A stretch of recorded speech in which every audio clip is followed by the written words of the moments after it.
Dias to one and all, and welcome to our third episode for the 2023 winter-spring season of the Constitution and American Life with the Friends of Publius. Before we get started, I have a few shout-outs to express. First one goes to one of Professor Moore's favorite musical artists, and that would be Ry Cooder, for winning the Grammy in the category of traditional blues albums. If I understand correctly, Professors Williams and Kavanaugh have also jumped on the Ry Cooder bandwagon as we speak. I, however, have not. I am forever buried in the 1960s and 70s, and am spending many hours still attempting to deconstruct Stairway to Heaven by Led Zeppelin. But good job, Ry Cooder, and I know Mr. Moore is there, very happy here. Another shout out goes to the schools who participated in the California We the People State Finals this past weekend. Although I've been involved in this program in one capacity or another since its inception in 1988, I am still amazed by the skills and knowledge presented by mainly high school seniors in this program. It also leads me to yell at the TV or at newspaper columns that I read that criticize this generation's lack of knowledge and understanding as to how our system of government works, and to the lack of civic education programs out there. Well, and I yell at these people, we have one, and we're just not investing in it, kind of thing. So good job to the students of California, as well as all other states who have held their state competitions here in the month of January. So it seems that I've noticed, and I'm sure my colleagues have, we seem to have a theme going on here with our past two episodes and then today's episode, which is kind of dealing with, I guess, either the upsides or downsides of pure and direct democracy. So today we're going to be speaking on a subject that is near and dear to the FOPs, as each of us, I believe, and Professor Kavanaugh may need to clarify for me, but each of us resides in a state that uses the initiative and or referendum process, and North Dakota does. I thought as a Western state that it probably did. It is believed by many that a well-functioning democracy needs to give citizens a tool to take matters into their own hands and correct mistakes that emanate from the traditional representative form of democracy. Hopefully, with our discussion today, we will be able to bring to light that letting the people speak turns out to be no simple matter. Just look at my beloved state of California and its initiative process. I did a little bit of research and I found this interesting study about California's direct democracy. Now, it focused on 1976 to 1986, but in those 10 years, there were 38 initiatives. 19 were passed and 19 were voted down. But possibly more interesting was that there were 76 constitutional amendments presented through the direct ballot process here in California, 54 of which were passed. And I'm thinking, boy, our framers could learn a lot from the state of California when it comes to the amendment process. Some of those have been, I guess, quite, amazingly eye-opening. Just recently, California voted to protect the welfare of pigs and chickens. All right, so, and I imagine cows, because this is where happy cows reside here in California. We voted to prohibit prize fights on Memorial Day and Sundays, an all-important issue for the citizenry to deal with. We voted down English as the official state language, which makes sense in California, since most Californians don't even speak English well. And I'm talking about the surfer dudes there. And lastly, we have a new one coming up from what I understand to reclassify ferrets as domestic animals. Again, an all-important issue for the citizens of California to deal with. So given that background on the crazy state of California, and I'm sure my colleagues here maybe have some other issues they can bring up in the conversation, let's begin our discussion on direct democracy initiative process. And as we've been doing the last couple of episodes, I'd like you to kind of give us your first glance gut reaction when you saw this question. What immediately came to mind when you saw this question, Professor Kavanaugh? I would tell the students, know what happens in your state, right? Yeah. Just like David just listed, in California has some great numbers right off the bat. Know what happens in your state and have some examples ready to go, because that really becomes one of the, I want to say a lazy judge's question, but they will ask that. So can you explain to me what happens in your state? So know what happens in your state, as well as perhaps what happens in a couple others like California, where it happens quite often. So that would be my big thing. But yeah, David, you're right too, in sensing that, in preparing for this evening, I'm thinking, dang, we're doing a lot of small d democracy here. So anything that you can, in the previous two episodes, to go back and take a look at what we've talked about, I think that would serve folks well for this question too. Professor Moore. This every series of 18 questions that come out either for state or nationals, there's always one that's fun. This is the one that's fun. For the and what you did, David, at the very beginning is proof that this can be a fun question.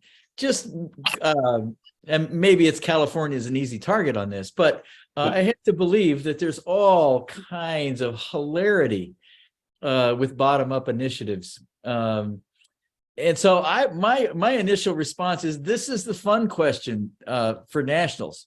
So you folks in Unit 6, I just revel in, and frankly, my first thought is, this is a great 4-minute opening statement if you can interject some of those unusual features of the initiative process. So my initial response is, this is the fun question. Well, yeah, and I will tell you, I found a site that has every initiative that was approved by the Secretary of State's office since day one. And the length of that document, it goes on. And now these are some that they end up not qualifying, but they got approved to go out into the process. And overwhelmingly, most of them don't qualify, kind of like the national amendment process. But you should see some of the ones that didn't qualify here, and you just, you do wonder there. So, Professor Williams, first glance reaction. Yeah, no, I agree with both Chris and Tim. Know your state. This is a fun question. This is also a question where there's actually social science research on this. I mean, there's a way, there's actually a way to, like. Of course, there is. It took me about 4 or 5 hours, but I found it. And guess what, folks? It depends. So there are some good studies. In fact, the quote comes from Professor Matsusaka, who's written a whole lot on this, and a lot of people have been responding to his argument. So there's an empirical nature to this question that I found to be nice, that I think students can dig into. So let's start, I guess, delving a little bit deeper here with Professor Moore. And I think I know that this might be a stupid question, but I'm famed for that. Was direct democracy, Tim, even on the radar of most 18th century American political thinkers? Sure. Okay. Oh, wow. Yeah. I thought you were going to slap me down and say, of course not. No. Here's my thesis statement. Americans culturally are decentralized, localist people. And so it shouldn't surprise us that during the colonial, the classic is the New England town meetings. Off the boat, they write these covenants and these agreements, and they create these localized systems of decision making. I mean, that's who we are. It's in our DNA, and it shows up through the colonial period. During the Revolution, there's been some fascinating books written on localized committees of safety that were making decisions in towns during the Revolution, because the king had basically declared the Americans outside his authority. So they create these local decision-making groups. Also in the revolution, the committees of correspondence combined with these committees of safety are examples of decentralized decision-making. The Declaration of Independences. I mean, there's a great book by Pauline Mayer. She makes the argument that there's like 200 declarations of independence. And most people are only aware of this National Declaration of Independence. But now she broadens the definition, but there are state declarations, there are county declarations, there are town declarations, there's a New York Bridge Club declaration. So there's this tremendous decentralization of decision-making through the revolution. During ratification, the two good examples here, there were political clubs. When the Constitution came out in September of '87, immediately all this discussion starts taking place. Well, like in Virginia, for example, there's this thing called, it's in Kentucky now, but then it was Virginia, the Danville Political Club. They got together all the time and talked about the Constitution, and they were making decisions about whether they liked it or not, what recommendations they would make. It basically was a collection of anti-federalists. So there, again, in New Hampshire, a great example, well, all in New England, these towns met and voted. We have records in our archives. Every town voted on a delegate to their state convention in Massachusetts, Connecticut. New Hampshire did it twice because the first time they couldn't reach an agreement on the Constitution, so they adjourned. Delegates went back to their towns, got some input, more input as to what they what the town's sentiments were on the Constitution. So you have all of these very localized decision-making entities through ratification. Now you fast forward into the Gilded Age, there's all kinds of, the Grangers, more of a cultural movement to begin with. But my point here is we are decentralized, local decision-making oriented people. And that's from the get-go. And I think, so it doesn't surprise me that we would recoil in the progressive era against nationalized decision-making and push for initiatives and referendums. It's in our DNA. Well, and again, at the local level, obviously that makes perfect sense. What about statewide? Because I tend to, when I see initiative referendum, I tend to think about state governments. Was there any essence of this in the late 18th, early 19th century at statewide level? Yeah, the classic in ratification is Rhode Island. They rejected the suggestion to have a convention. They went to a statewide referendum. They said, who are these guys at Philadelphia to determine how we're going to either approve or not approve of this Constitution? So they have a referendum, a statewide vote on the Constitution, and it's rejected. So yeah, there is some statewide referendum type bottom up statewide efforts. Yes. Well, so but it's really like, isn't it like 100 years later when we now start to see it being activated into state constitutions, an initiative process? And is it, and why? And my understanding is it tends to be predominantly a Western state issue. Why is that? Why is it that the birth of this democratic process at the state level and within the constitutional framework of those states, why is it seen predominantly as a Western state issue? I would say it's maybe political and cultural. The cultural is we're decentralized decision-making people. And also I think the West, there's this old argument that the West is much more libertarian than the East. So I think that may play into it. I think politically, there's a desire to come west. There's a lot more opportunities for you to be engaged. Look, people that are moving west are not the elites. The people moving to the West are marginalized, barely eking out a living. And so there's this attractiveness to having a say in things that I would say that's the political piece combined with the cultural piece. That's how I would read it anyway. Chris or Mike, any thoughts or insights on any of that?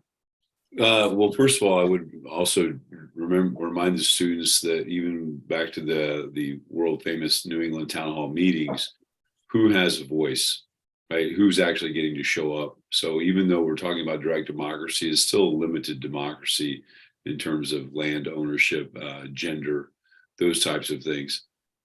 Fast forward to your last question, David. I can't help but think of Frederick Jackson Turner and his frontier thesis. Right. Done in based on the census of 1890, published in 1893, that our experience on the frontier has been a great democratizing agent for those very reasons that Tim explained, because you have people that were at the fringes in the East as things crystallize in the East and people move west to that great safety valve we call the Western lands. They start over again, and they now have political power. They have economic power, and they become the voice for their area. Something they probably didn't have from where they left, because if they would have had that voice from where they left, they might not have left. But now they are the people in control. That if you can come out and fight Mother Nature and displace the people already living there.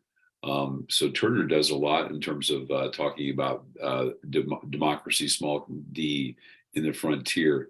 And I would agree with Tim in his assessment, the very libertarian sense in Western states, kind of live and let live. You do your thing on your piece of land, and the government's not going to come in and tell you what to do. I think I'm glad you raised Turner, Chris, as one of the fascinating things I always thought was interesting, that he makes the argument that the West, makes us American, but he also says it makes us less European. I mean, it's the other side of the coin. And that's a cultural statement. Yes. That the West makes us less European. And to my original point, what that means is we're decentralized people.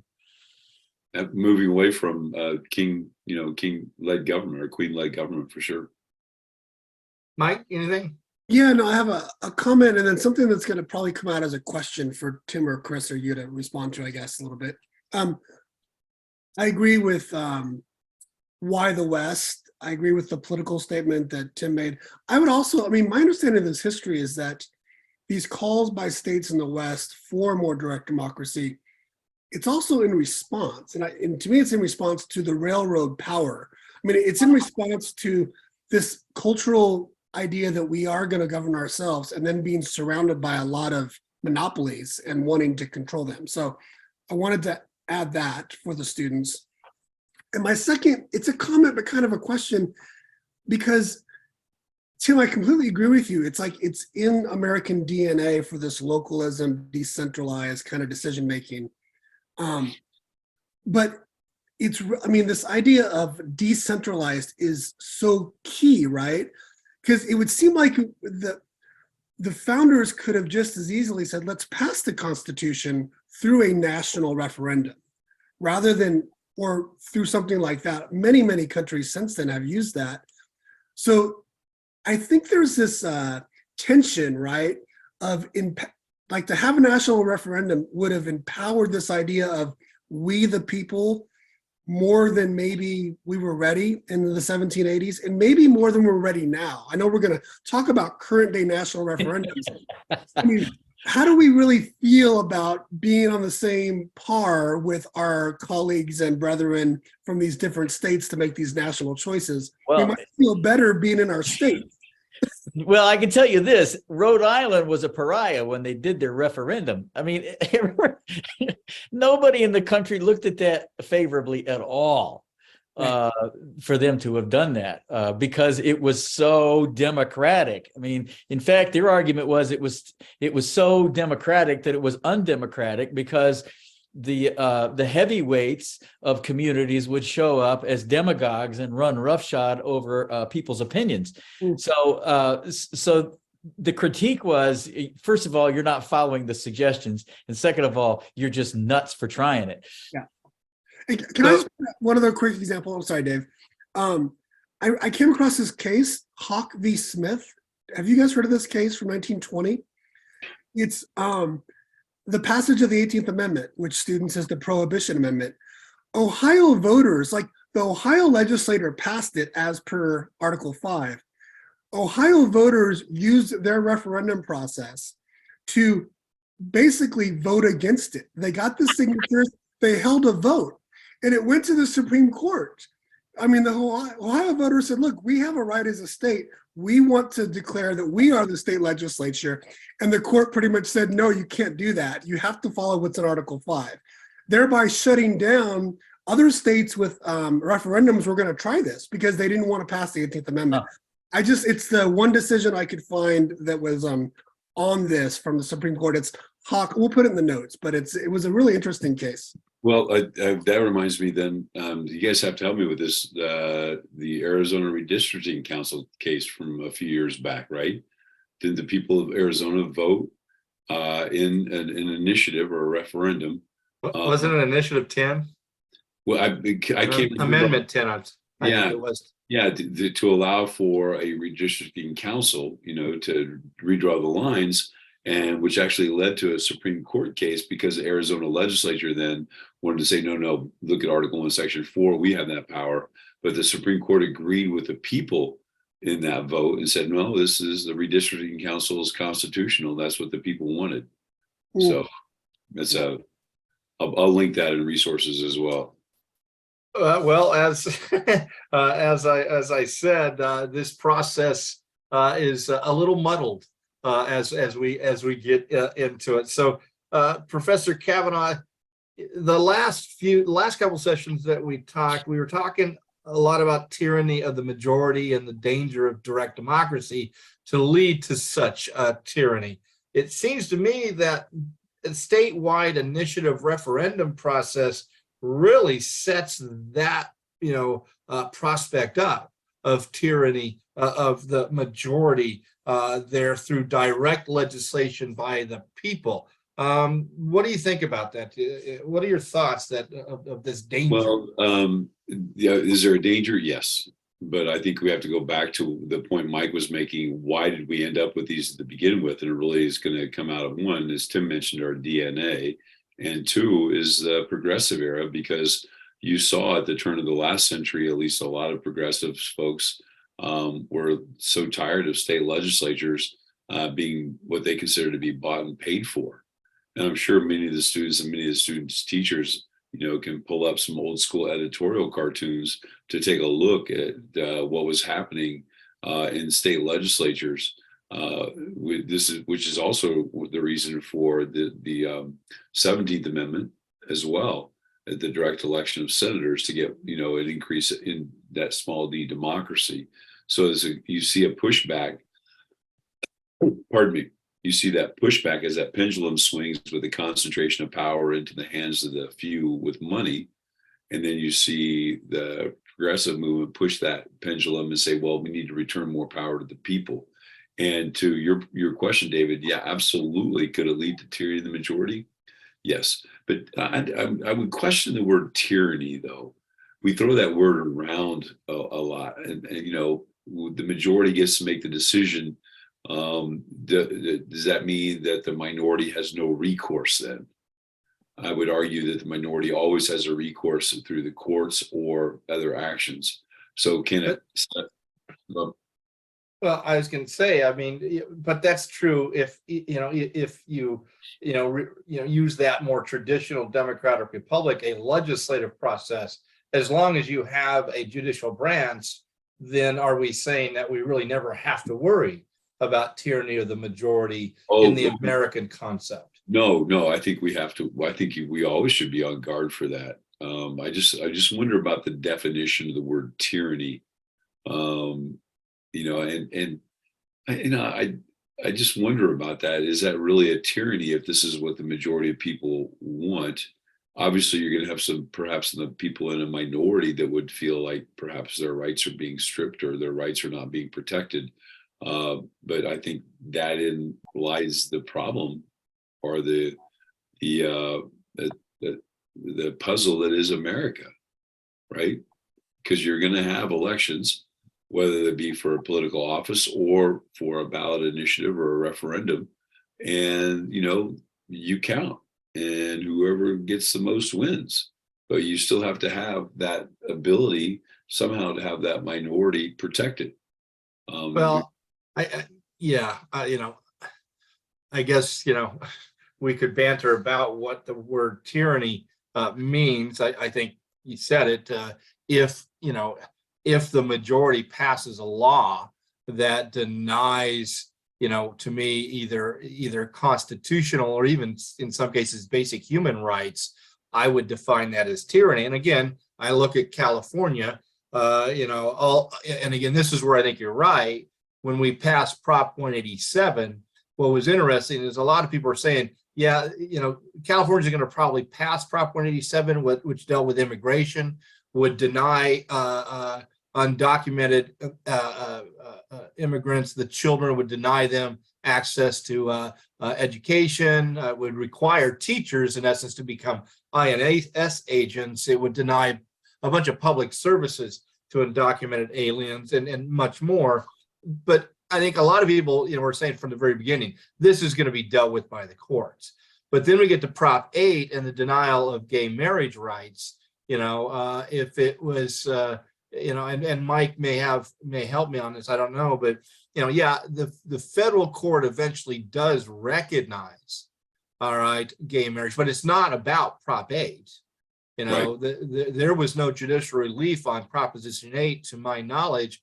The California Supreme Court didn't strike it down as a violation of the state law, but I think, to me, that would have been the essence of tyranny there, establishing that this group of people does not have equal rights. I guess is my. You got to remember too, Prop 8 in 2008 when it was out, that was also taking a step back from what had already been extended.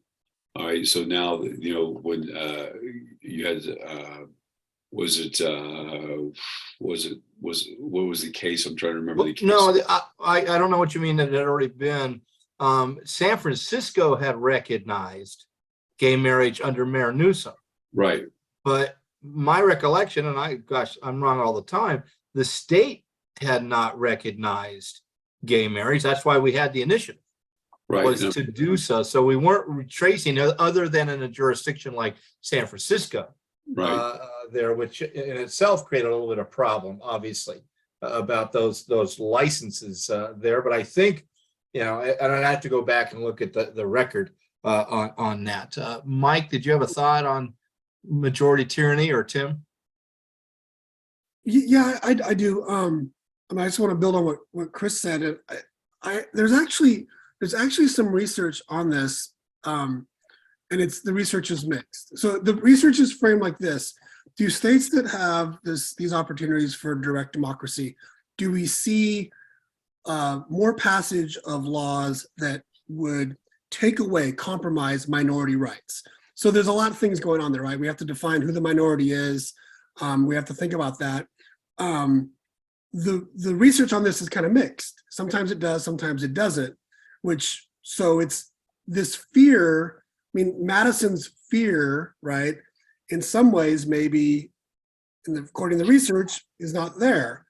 I would also have students think about, as I was thinking about this research of minority rights and whether it's going to be compromised by direct democracy, I was thinking, well, representative democracy has done a pretty good job already of compromising minority rights over our history. So it just raises this other question. I was kind of thinking, as I came into this, thinking, well, of course it would. Like, we would see these nativist, racist features come out, and that's not there. Now, we all have our individual ones like 187 or 8 that we can bring up, but it seems a little more mixed than that. Well, I think too that there is the fear, right, as the question raises about majority tyranny.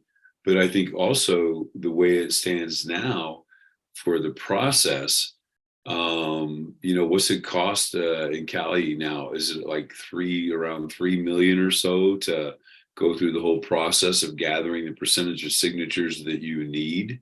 So from where's that money going to come? And usually it's going to be someone that's got deep pockets that perhaps has an issue that he or she would like to see pushed out as a grassroots issue. There must be a very, very wealthy ferret owner in California. Yeah. Well, both international and national animal rights organizations, are out there. I mean, again, why not the ferrets? Because the chickens and the pigs now have constitutional rights under state of California. So why not the ferrets? Equal protection there, Professor Moore, equal protection. So, Mike, to me, this becomes kind of the key question in some ways that I'm sure, as Tim's mentioned, it's kind of been grappled with. Would it ever be feasible at the national level?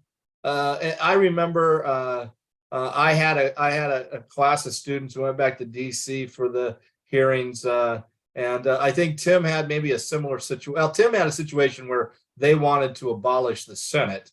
I think his class wanted to abolish the Senate, but my class pretty much wanted to abolish the legislature altogether and just have national initiative and referendums, or really initiatives, to legislate at the national level. But do you see it at all? Not doing that, not abolishing Congress, but do you see it at all feasible to have an initiative process as a check upon legislative corruption or legislative inactivity? There, do you see that at all feasible? Yeah, you've kind of teed up a few different questions there, so let me go through them. I mean, the first time that I even heard about this was Ross Perot. Remember in 1992, Ross Perot would do these political infomercials, and he kind of said, if I'm president, before we do anything, I'm gonna ask the people what they want, and we'll use this new thing called the internet, and you can tell me whether you support this tax policy or not. And that was the first that was put into my political imagination. And I remember just kind of laughing at it, thinking that would not be, to your first question, feasible. Is it feasible today? I would say, yeah, we could do that. In fact, of all the countries in the world that have been a democracy since 1900, my research shows that we are the only democracy not to hold a national referendum on something. So we're kind of exceptional in another way, right? So it's definitely feasible. Would it lead to better policymaking or less corruption? I think that's students look to your individual states. This is the beauty of this question, because this is where federalism is doing its work. We have 50 different examples of how this can happen.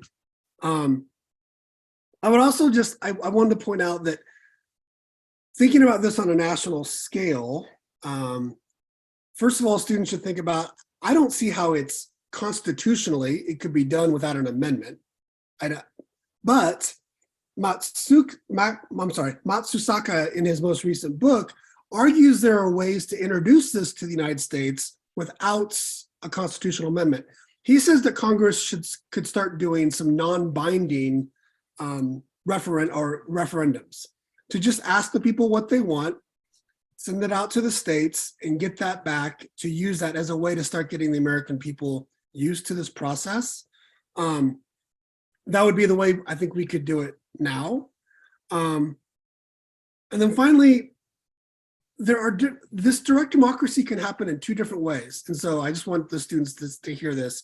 One could be a referendum where it's the government saying, we want to do this policy. Do you agree with it? Yes or no, right? So it's kind of top down, versus an initiative where the people say to the government, we really want you to do X or Y.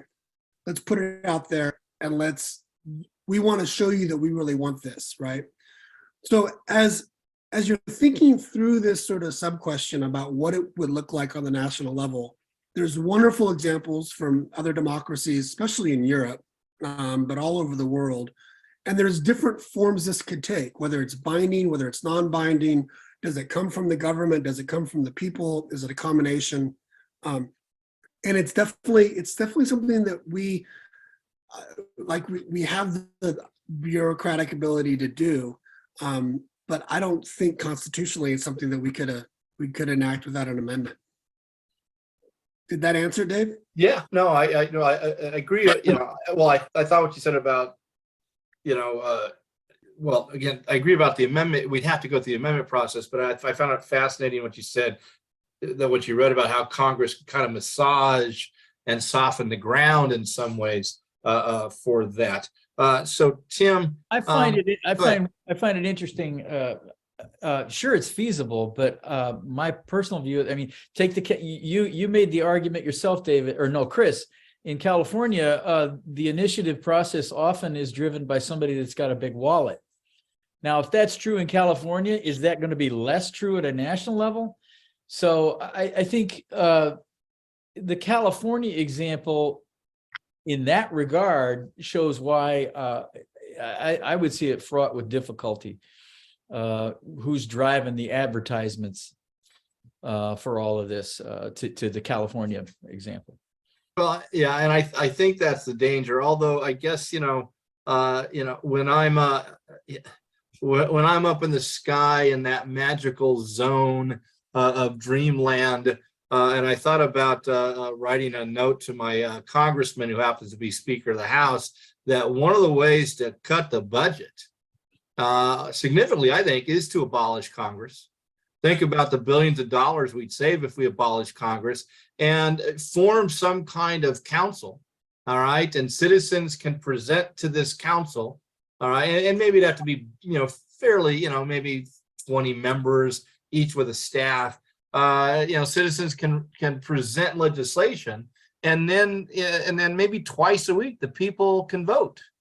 All right, so you announce that on Thursday at this time, Pacific, Central, and Eastern time, you log on and you vote yes or no, and that becomes the legislation, if it passes nationally, that the president and the courts now have to deal with.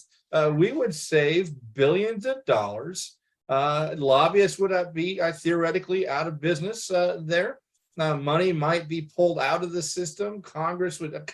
I'm telling you, it's the panacea, people. I have just solved all of our problems. You've created the whole. The budget is still going to be huge. Cleaning up after that elephant. I mean, I don't think so. I don't think so. I think it'd be really interesting. We probably would have a budget of three things: Social Security, Medicare, and military, and that's it. Nothing else. But I'm glad we don't have a comment section right now. Okay, again, I'm in dreamland. I'm just telling you. Clearly. I think it is something to consider. So, Tim, all three of you have touched upon the birth of this idea statewide is a Gilded Age, situation. That is in many ways responsive to monopoly power of the Gilded Age. And my read of California history is that in many ways it was initially quite successful. I don't know about Wisconsin, if that's how it would be assessed there. But what's interesting is that our two states, and I don't know about North Dakota, and Chris, maybe you can chime in, is how they set it up. I think California has one of the most liberal, initiative. You got to get a petition out. You got to get so many hundreds of thousands. But remember, Chris, if you look at the actual percentage of the population that you have to get to sign on to these, to sign on, it's really a very low percentage. And I should have looked that up, of what percentage of the total population has to sign a petition for an initiative to get on the ballot there. And then it's a simple vote. And sometimes they challenge language. Language is challenged of the initiative and stuff in the courts before it gets to the ballot and stuff. But generally, then it's a vote, and you'll have judicial review afterwards. Tim, my understanding is Wisconsin's different. We're pretty tight. I think the political scientists call it legislative suggested initiative or referendum. And for us to change our constitution, it's got to go through the legislature twice. after it goes, and then it goes to to a statewide vote. So ours is very, very tight, which is interesting because our state was one of the states in Oregon that were on the very cusp of creating these initiatives and referendums. So it is kind of ironic that Wisconsin kind of is on the front end of all of this, but actually is a pretty tight process. Much different, as you say, than California. Chris? Well, South Dakota, I think, may be the first state in the union to actually have come up with this in like 1898 or something like that. Yeah. You might want to check me on that. So, but ours is very, oh my gosh, North Dakota, we've got direct in both state initiative and direct in both constitutional initiative. We get the referendum, legislative referral. We've got that for the statute as well as amendment, right? So we are, of course, when you only have 780,000 people in your state, right, it becomes a little bit easier to do that. So we, there is. So I'm just thinking my county's got about 700,000 people. So yeah, we bust out numbers all the time in class to make sure kids understand that perhaps there's a larger population outside of our state. But yeah, it makes it easier. So the people have a great deal of say within our state. Does it lean more towards the California process or more towards the Wisconsin process? Much more towards California. Much more. Yeah, it becomes now. But the thing is that case in point, though, for like 2 elections ago, we legalized recreational marijuana. But the legislature has dragged its feet because they were opposed to it. So through a ballot initiative, with the voters of North Dakota said, yeah, we should have medical weed. But the state legislature has been, I'm trying to say this in a way, they've dragged their feet a little bit on other legislation that will need to go along with that. So the language of the initiative was kind of broad. The legislature kind of has to come in and fill in the blanks. Is that what you're saying? And they've dragged their feet on that because because I'm wondering about the language of these, when states create these, because I think of Florida and Florida's initiative to allow felons to vote. And was it the governor or the legislature, or was it both that came in and pretty much took what the people wanted in the state of Florida through the initiative process and just kind of took it away? There, are you guys aware of that situation in Florida? Yeah, I think it was Amendment 2. I think it was. Folks will have to check me on that. But yeah, to make sure that people that have been convicted of felonies would have their voting rights restored. And so obviously that would re-enfranchise a lot of folks and African American. Alert from updates available. Sorry. And yeah, sorry. But the state legislature, along with the governor's office, said, well, okay, if you want to have those voting rights, then you have to pay any outstanding fines that you have. So that throws a monkey wrench in there, again, a way for the state government to say, well, yeah, we're not, it's kind of like, we're not keeping you from voting because you're Black. We're going to keep you from voting because your grandfather didn't vote. Or we're going to keep you from voting because you can't pass a test or you can't pay a tax. Or you're poor, yeah.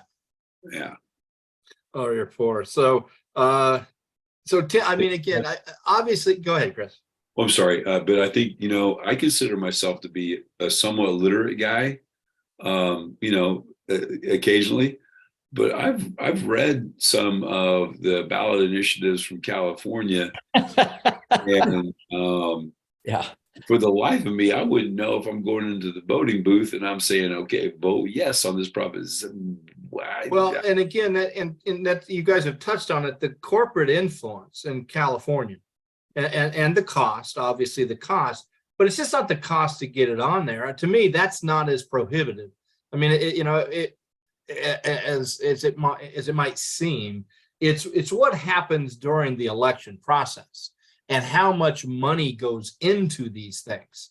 But what happens, especially with if there's an initiative that goes against either oligopoly or monopoly power, they immediately come up with an opposing initiative to get it on the same ballot.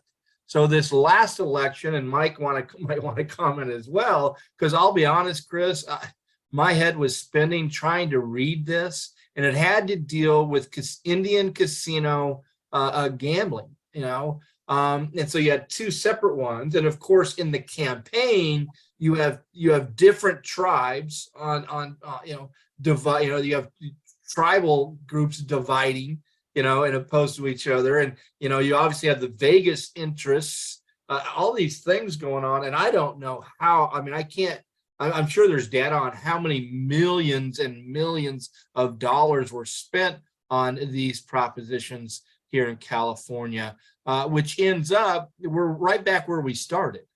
I mean, that's my view of California. I tend to vote no on all initiatives or not vote at all because I'm opposed to the process of how it currently exists, because it's been hijacked by moneyed interest, which I find ironic since it was born out of going against money and interest, but those money interests, have figured out a way in many situations to manipulate that process. Mike, what were your thoughts on California?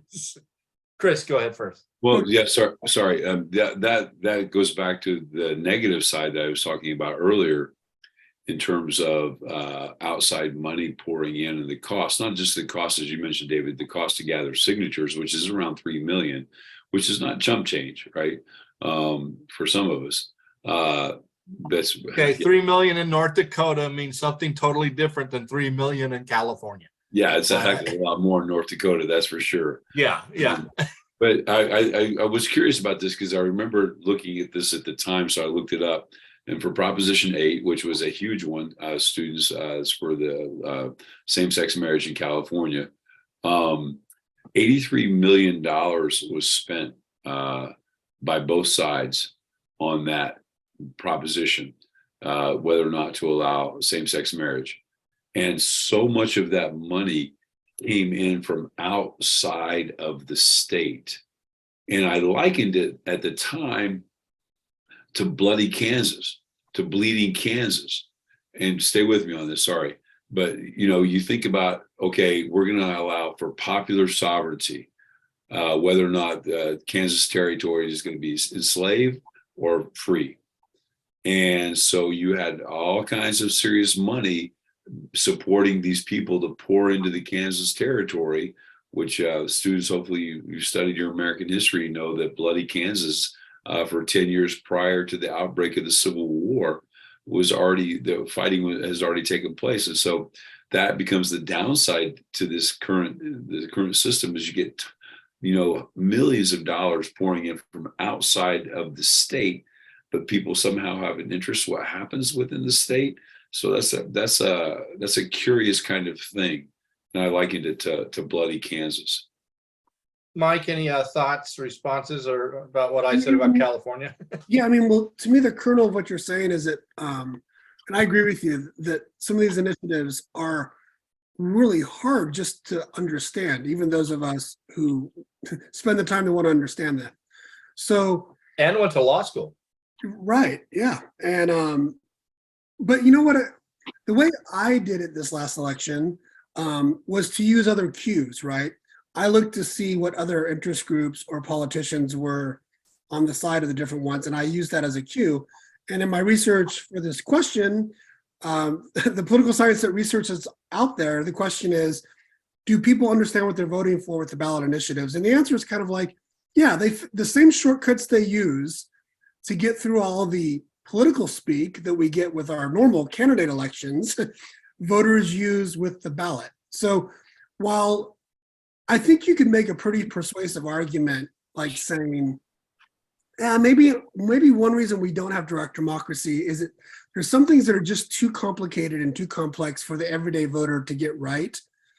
But I think we have to be careful with that, because again, I think there's research out there to show that voters do know how to pick up their cues. And that's an argument that travels pretty nicely if you're an authoritarian type to say, well, you can make the same argument, but you're not really understanding what candidate X is wanting to do it otherwise. So why don't we take away your right to vote there? So yeah, that's what I have on that. Was it Churchill who said that the sure cure for democracy was 5 minutes alone with the average voter? Was that while he was taking one of his afternoon baths, or was it out? Yeah, and drinking heavily and smoking a cigar. But other than that, yeah. So I guess, I mean, and kind of, building off of what Mike just said, Chris, it seems to me that if you're a state that's going to have an initiative process, it puts a lot more pressure on the necessity for civic education. And in some ways, legal education, because to really read these, I mean, you can read somebody else's interpretation. I mean, our ballot, voter ballot information booklet, it can be massive sometimes, but you're given the exact initiative, which can be in the smallest font you can imagine, 7 pages long of legal language. And I've given up. But then you have those who, advocate for it and then rebuttal, and those who are opposed and rebuttal that whole thing. So it seems to me that the emphasis on civic education needs to be far greater in those states that have this process. Would you agree with that? Oh, wholeheartly. As I just said, having read some of your initiatives, I'm like, my goodness, my head was spinning. They're so long and convoluted. And so I don't even, honestly, I don't even know that more civic education would help. That's where I was going to go next. So let's build on that. Why not? Well, because the way they're written, for some, not all, for some, and even in our state of North Dakota, you have to kind of double check the initiatives that are posted. And Mike makes a great point. And I think a lot of people do that political shorthand, people that are, engaged in the process. We know, unfortunately, not enough Americans are, but they take their shorthand from other people, right? Who's on what side of this issue, and go from that way. So yeah, but unless they were written in a more simple fashion, I'm not sure there's enough civic education to help them with that. And through initiatives and local decision making, there could be educational budget cuts across the board. So at the very time it's needed, through the very same process, it could be choked off. So it's just a horrific thing to think about. I'm glad I don't live in California. You have to deal with your ballots. I occasionally look at them to just get a good chuckle, and I feel sorry for you guys. Yeah. Now I don't know. I mean, we maybe putting California aside because of the complication of it. Yeah, the rest of the nation would love to do that, Mike. Yeah, I know. No, we wouldn't, because you guys give too much to the national treasury. So that's true. That's right. That's right. But it seems like there's all these conflicting tensions, right? I mean, what we know about when there's an initiative on a ballot, we know that turnout goes up. Like states that have initiatives, researchers have said they think it's related. I read something today where some researchers found that long-term civic and political engagement and long-term understanding of politics increases in states that have initiative processes. It gets people involved. Now, again, maybe California is an exception because maybe voters just get frustrated. But I found that research, I don't know, just interesting, right? That maybe there is an engagement aspect of this that people are more likely to want to learn or want to get engaged with politics when there's a simple something on the ballot that says, do we want abortion or do we not want abortion? Do we want gay marriage or not? Do we want English as the official language or not? That you can get your head around. Once you start focusing on that issue, you may get more interested in the rest of the democratic process. So as I'm thinking here, and I'm gonna throw it to Chris and Tim to be the deciders, because one of the things that I've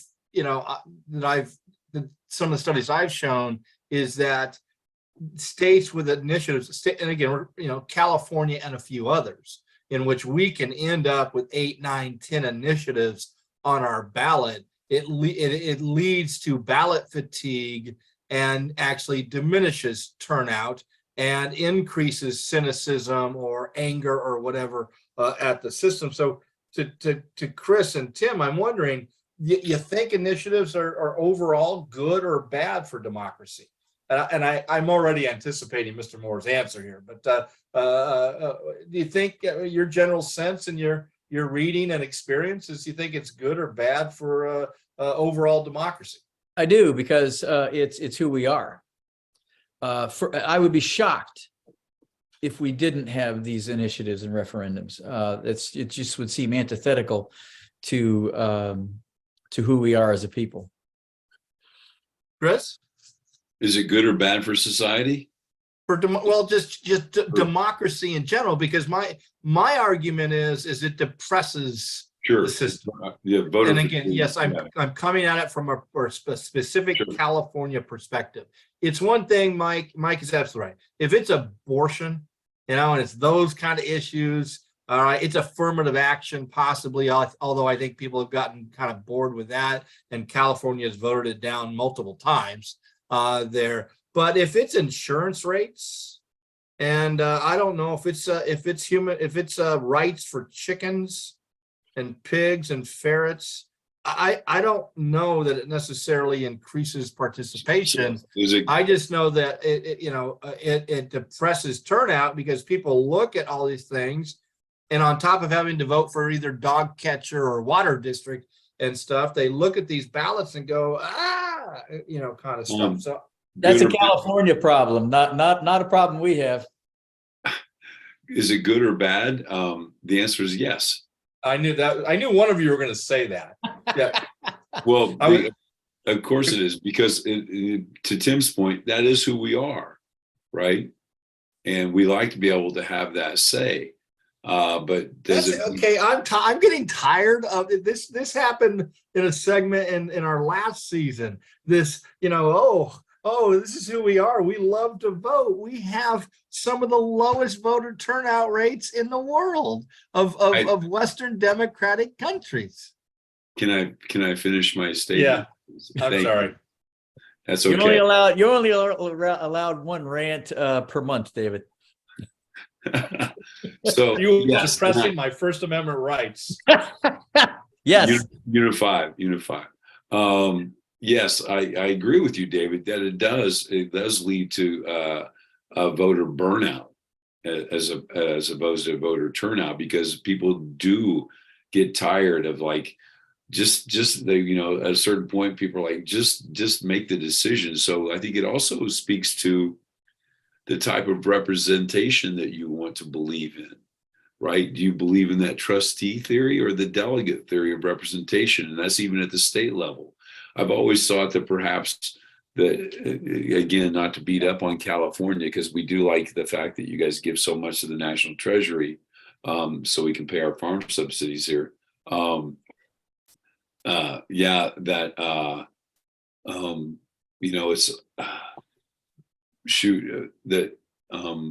It's is it the fact that your state legislature is just lazy? Well, term limits added to the problem. Okay, well, my point is like, do the people and students, this is an actual ballot initiative from the state of California, so please no cards or letters, okay? The people of California got to vote on whether or not male porn stars should be required to wear. No, that was not the people of California. That was the county of Los Angeles. Okay, regardless, they got to vote whether or not male porn stars should be wearing condoms in pornographic performances. Is that really something that the people of whoever got to vote on? And by the way, that's who we are, Chris. But if you're a ferret, if they own a ferret, yes. I think that's a joke. Why are we so anti-ferret? I don't understand this. That speaks to another point, that you have initiatives at the city level way more, Yes. at local levels within the city or a county as well as a state. So we've been focusing on state. So students don't forget about the city stuff. But back to my point is you end up with so many that it speaks to me of almost a lazy legislature. It's like, well, we don't want to make this decision, so we'll just take it to the people. Well, it's a chicken and egg thing. Does the initiative process give the legislature an out? Yeah. And that's where my frustration is. If I'm a legislator, why should I go out on the edge of the cliff or out on the into the branch, and take a risk here when we can just turn it over to the people in an initiative process? So my answer to you, Chris, is yeah, it does make them lazy to a certain degree. And you add term limits to that. All right. And the fact that you don't get a lot of institutional knowledge in our state legislature because they're not around that long. They're always looking for their next job that California is truly where progressivism, did a Timothy Leary acid trip and has gone way off the beaten path here. Mike, I actually saw you reacted a little while ago to my rant, which is rare because you've known me so long and you rarely react to anything I say anymore. So what are your thoughts? Well, because earlier you ranted about getting rid of Congress and having a complete system based on direct democracy. And I pushed back and then I made a note. I felt a little bad, like Dave was making an argument and then you just turned around and you made the exact opposite argument against yourself. And so I was just like, pick an argument this episode. First of all, I don't think you understood the context of my argument. You got to remember context. I know in political scientists, context doesn't really matter as much as in history. We are not the ferret of social sciences, so leave me alone. Again, with the ferret. You might have pointed something. You might be a little bit accurate, there, but you are accurate. But there, I'm going to surrender. If I had a white flag there, which just tells you I have a schizophrenic personality when it comes to public policy and things like that. So, any other thoughts there, Mike, about our conversation on California? I had one more serious thing to say that hasn't been brought up, that I'm sure the students from California may have heard about. One of the, what we find in initiative states is we find that they have term limits. I think the only state that has term limits right now that's not an initiative state is Louisiana. So there's a pure correlation there. And we also find, shocker, lower taxes and less government spending. And I think if we're serious for a second and thinking about the long-term effects of initiatives, you can't talk about California's where they're at today without talking about Proposition 13 back in 1978, which has had this stranglehold over the state in terms of what we've been able to do in terms of healthcare and education and some other things. So that's the serious point I wanted to make, is that voters tend to want to lower their taxes and cut down on government, which some of us may think is a great idea, but that's going to be one of the longer term impacts of the initiative process. And it's really hard to roll back. Direct democracy has this inertia that to get rid of it, either at the city, county, or state level, rarely happens. Like once you get it, you're kind of stuck with it because it's going to probably take an initiative process to get rid of it. And then you're kind of stuck. Yeah. So, well, back to you, Professor Williams, because I struggled with this topic that the students have to deal with, because there's this implication that states or the initiative process has some kind of different impact on the federal system versus those who don't. And I don't know if that's how you read the question, but I've struggled with of trying to imagine to what extent would this initiative process either advance or put strains on the federal system. And I guess this has to do with the larger principle of laboratories of democracy there. So I guess my question to you is, do you see any kind of either positive or negative impact through the initiative process on America's federal system? Okay. Yeah, I think, I mean, what I like about the initiative direct democracy process is, to me, this makes federalism kind of come to life. Like, it really allows for this laboratories of democracy to really flourish in a way that I don't think it has with other sorts of mechanisms. So that, I think it's a good thing. In terms of the structure, I know the question says the structure of federalism. Well, we know that Article 5 in the Constitution says the one thing you for sure can't amend is the structure of federalism, is the 2 senators from every state. So I don't quite get that. I don't know how to answer that part of the question as well. I do think that here's a knock-on effect, and then I'll be quiet because I know I've been talking a lot the last few minutes.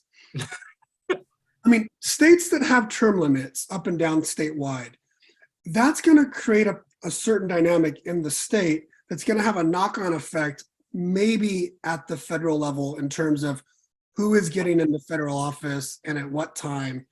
Because at the state level, at least my experience in San Diego has been, it's pretty obvious if you're mayor of San Diego, your next thing you want to be is go to the assembly in California. And then you want to go to the Senate in California. And at some point, you just keep mixing and matching until something comes open at the federal level, right? I don't know how to evaluate how that affects the structure, other than it might, I don't know. I don't know. That's okay. Well, we're on the same page, but that's interesting. At first, when you said it, I said, well, there's no term limits on federal offices, but you are right that it plays this musical chairs game in California, and again, like I said, everybody's looking to the next office to try to put themselves in the position for federal offices to some degree. So Tim or Chris, as you read that question, Mike and I have admitted that we struggle with that a little bit on the structure of federalism and its relationship to initiative. Well, and I don't know the answer to this, but I would have to believe there are implications on how the budget works. Whether monies from the federal government flow into a state or don't flow into a state, based on whether how active or inactive they are with initiatives and referendums. So there might be some budget implications. I mean, I don't know. Mike might know those kinds of issues. I'm just posing the question. Chris? I don't know. I wrote this out earlier today when I was actually preparing for this evening. I know it's kind of crazy to think of that, but it's this, and I don't know if this is addressing your point or not, David, but it's not about the process conforms to some ideal notion of deliberative democracy, but how policies made under these rules compare with those made by government officials alone. So I think, as students, zooming out, looking at big picture stuff, and we've kind of joked about some of the initiatives, especially picking on California, because let's face it, they're easy to pick on in this regard. But how well have the policies initiated by initiative or referendum, how well have they comported themselves for the people compared to policies made by legislatures on their own, whether that be a local, a citywide, statewide, or the national? So I think that's something that's a question really that maybe answering the question for wrap up or for kids to think about, but think about how well those policies have reflected what the people wanted, while still shying away, hopefully, from that other question, David, majority tyranny. Well, I wonder if Mike maybe hit it on the head a little bit. Is it seems to me that states that adopted this process, this initiative process, obviously it's considered a progressive movement concept. There are probably going to be less conservative in their public policy, budgetary, or going to be more conservative in their budgetary process. I'm like I said, I'm reaching for straws here, trying to figure out this notion, because the country varies on the states that have them, and as we've talked about, they vary on exactly how they're supposed to work there. But I still can't necessarily find that really good connection to the structure of federalism. And to me, the fundamental question of federalism is power, and does it increase the power of states or decrease the power of states vis-a-vis the national government? And maybe that's, I'm off target. I shouldn't be focusing on the question of power, but when we talk about federalism, to me, that's the target. Is ultimately federalism is about this division of power between state and national, and I don't know how initiatives would impact, that division of power between state and national government, other than partly what Mike has said here to a certain degree. So I don't know if any of you have any thoughts on that, there, and I have one more thing, but I'm just kind of playing around with an idea right now. Is this really getting at states that have initiative process, I think are probably more likely to have laws that legalize marijuana. But at the federal level, there are federal rules about marijuana that are in contradiction. Before the Supreme Court's decision on gay marriage, we had various states who were, so maybe it's getting at when you the laboratories of democracy. Yeah, and that it's going to be, it's a faster mechanism. If you're a state with an initiative process, a hot button issue, if you get 51%, it could be immigration. All of a sudden, now the people in that state have passed a law that they think they're going to live by, but there's a federal law that's different, and then it's just going to be confusion. Maybe those are the examples the students should be thinking about from their own states, where their own state laws contradict something that's federal, and how that kind of manifests. I don't know. Very, very good. I think I like that angle of analysis there. That makes some sense to me. So, gentlemen, and audience, Professor Moore said this was going to be fun at the beginning, and I laughed an awful lot during this segment here. So I agree with him, and I'm going to ask you, gentlemen, for your final insights and recommendations to teachers and students as they address this question. So, Professor Moore. This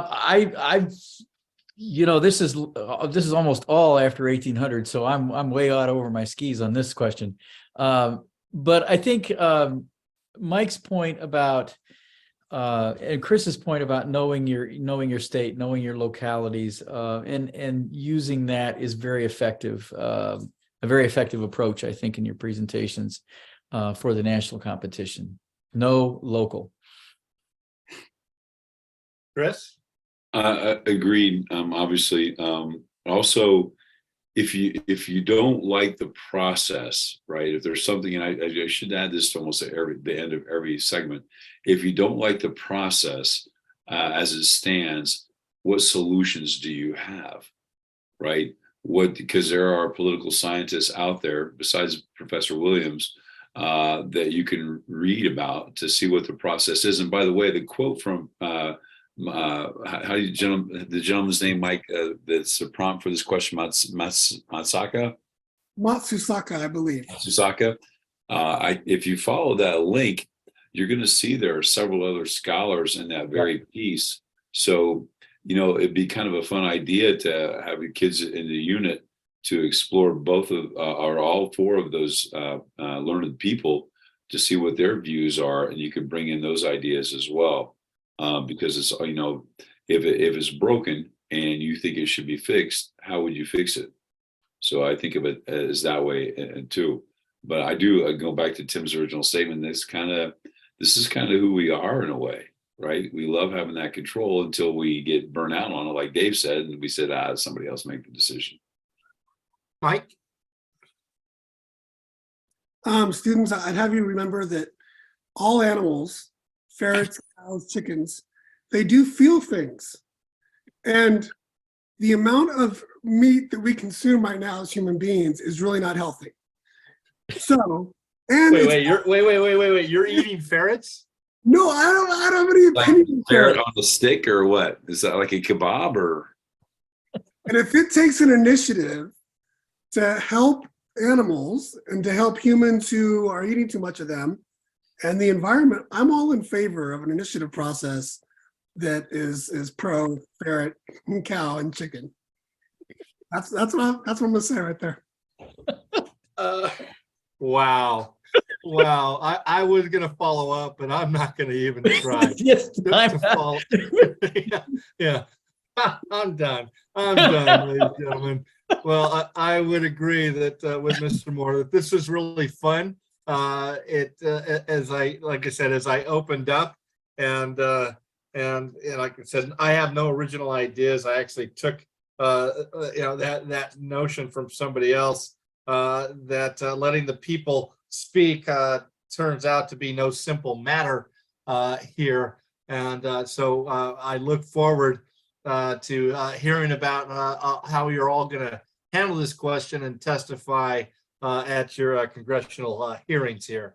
What's exciting, what's coming down here in the next few weeks is you're possibly getting tired of these four old white men with glasses who like people like Ry Cooter. So we're going to have in our next two segments, we're going to have guests. We're bringing back the very popular CEO of the Center for Civic Ed, Christopher Riano, will be with us. And then we're bringing the fifth Beatle into our program.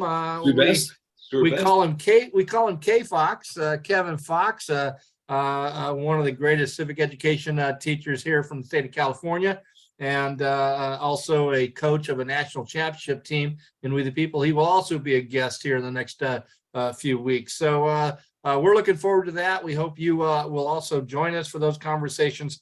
Until then, go get a ferret as a pet. Peace, love, yogurt tacos.